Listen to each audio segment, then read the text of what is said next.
السلام عليكم ورحمة الله وبركاته. حبايب قلبي، ازيكم عاملين ايه؟ احنا النهارده في سوق الحكمة، سوق الخضار والفاكهة والأدوات المنزلية والأدوات المدرسية وكل اللي يخطر على البال موجود في سوق الحكمة.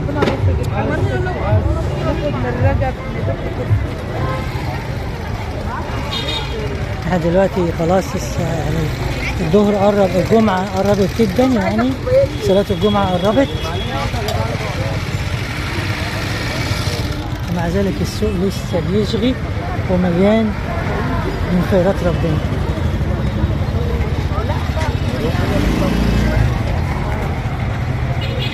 تكاتك مالية السوق.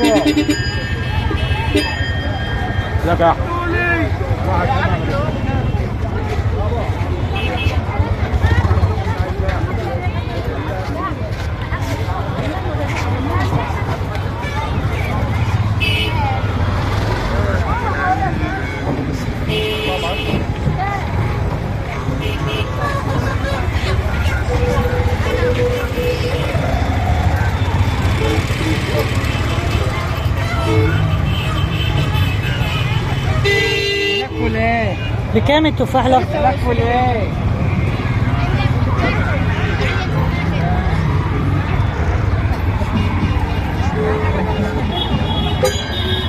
ذرة المشوي اهو.